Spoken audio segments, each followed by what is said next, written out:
History was made at the most recent Pro Sumo tournament in Nagoya, Japan, and they had a pretty good title race to boot. This breakdown is brought to you by Drift Kings. Before we start, we have to know a little about sumo rankings. At the top of the Banzuke, their rankings chart, is the Yokozuna, then the Ozeki, Sekiwake, and Komusubi. These four combined are called the Sanyaku. There's usually just 6 to 10 wrestlers total in this group. They're the best of the best. The other 30-something guys in their top division are called Maegashira. Knowing that will help the rest of this make sense.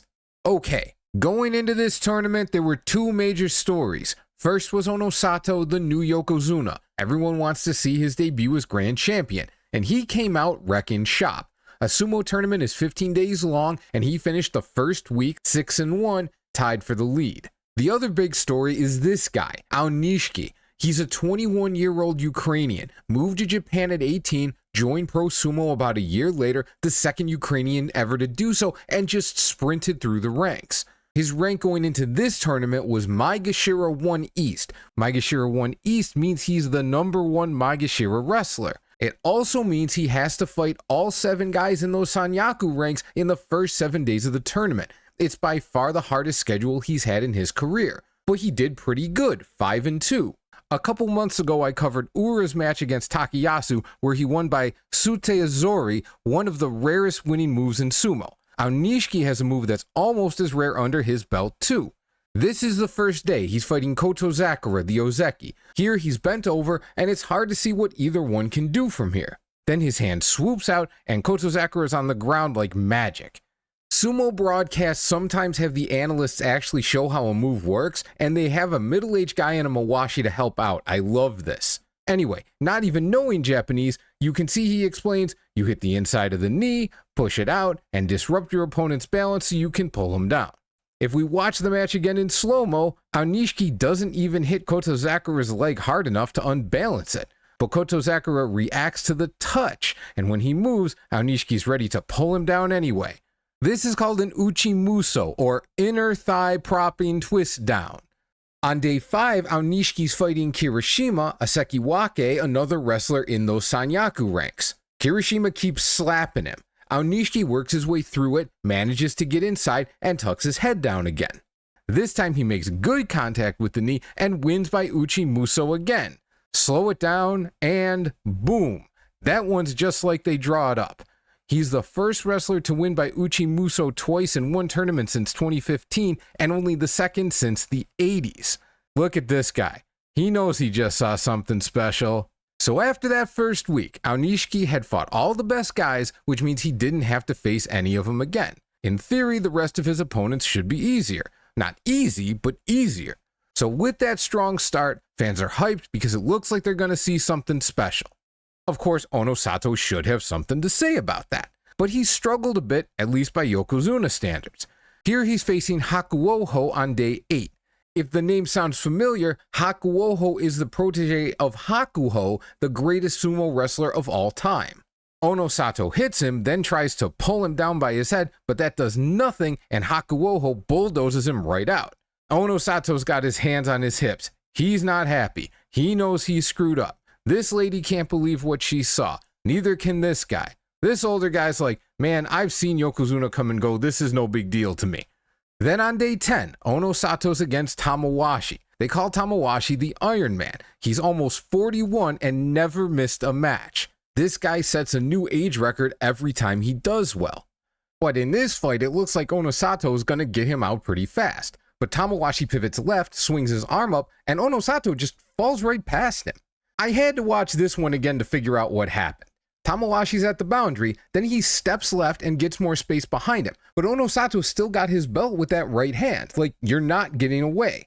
Tamawashi plants his feet, pushes his right arm up, which gets Onosato off to his side a bit, but it's not that much, and it still looks like Onosato's gonna blast him like a linebacker.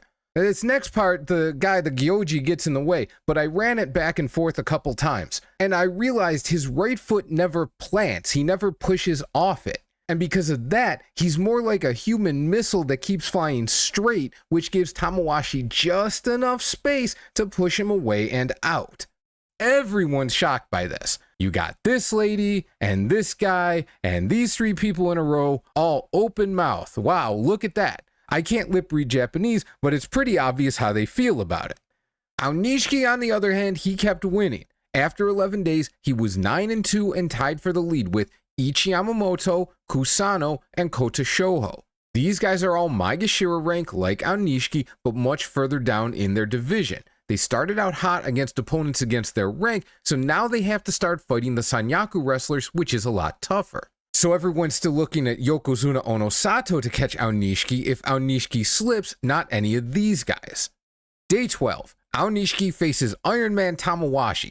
Tamawashi is 8-3, so this is for a share of the lead.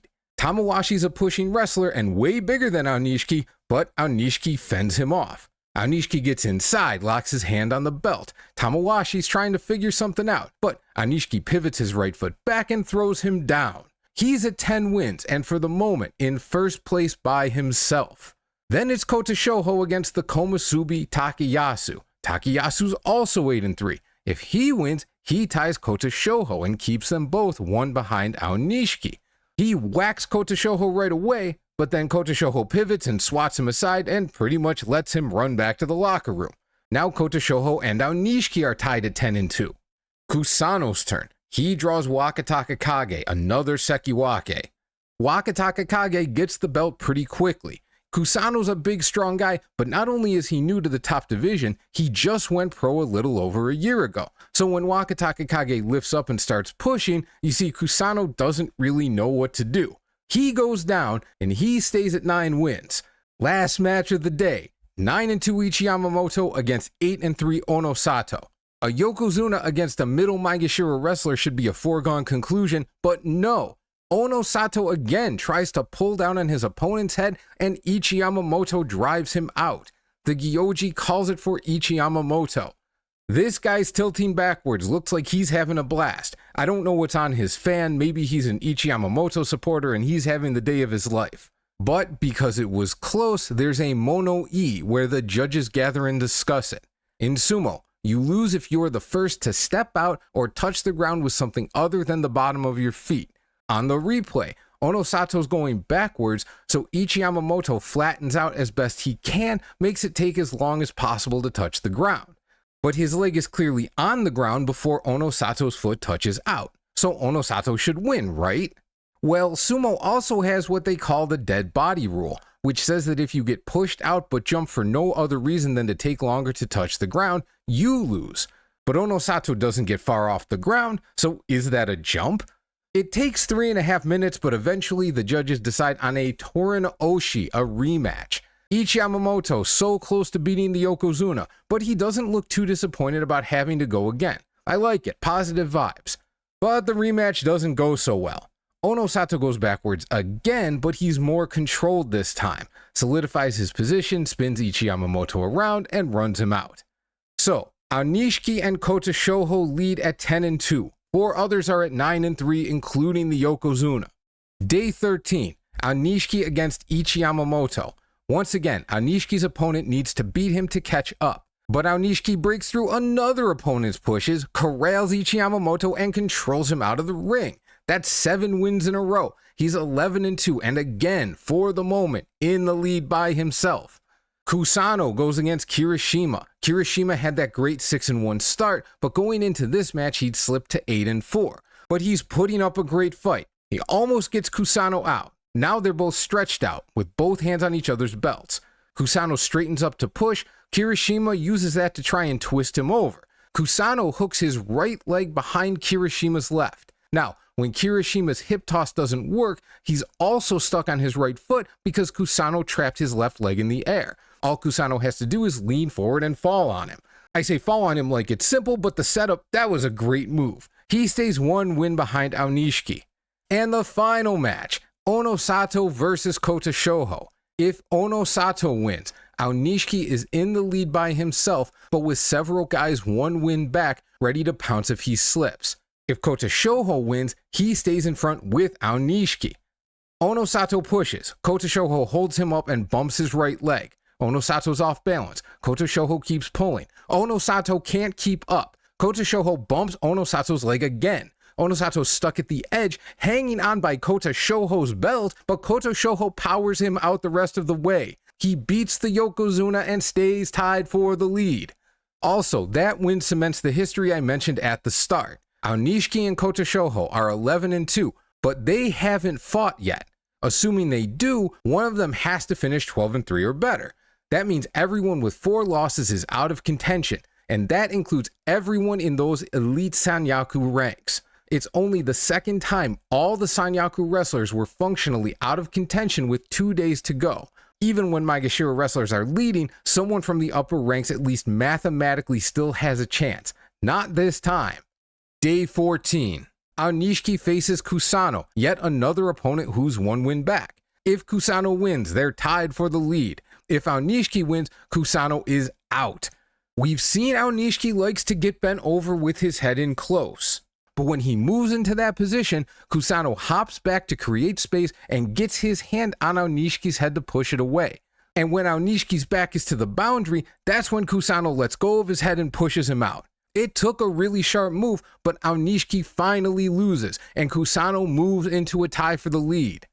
Now Kota Shoho, who had sort of third wheel energy this whole time, can take sole possession of first. He gets Kirishima.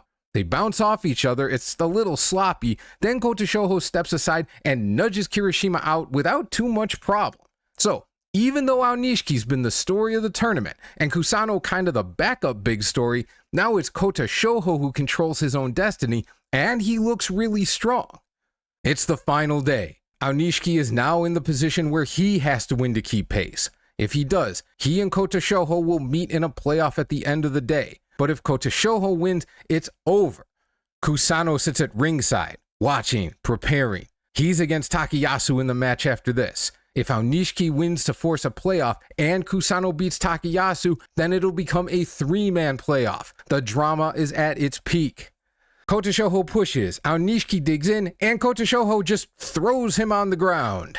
Yeah, the finish was a little anticlimactic for a title decider. But if we watch it again, you can see Anishki has his right foot forward for stability, but the instant he widens his stance, Kota Shoho pulls him forward. That's what makes sumo exciting. It only takes one mistake, or not even a mistake, just one thing your opponent knows how to take advantage of, and it's all over. So congratulations to Kota Shoho, who started ranked 6th from the bottom of the division, but became the July 2025 Pro Sumo Champion and wins his first Emperor's Cup.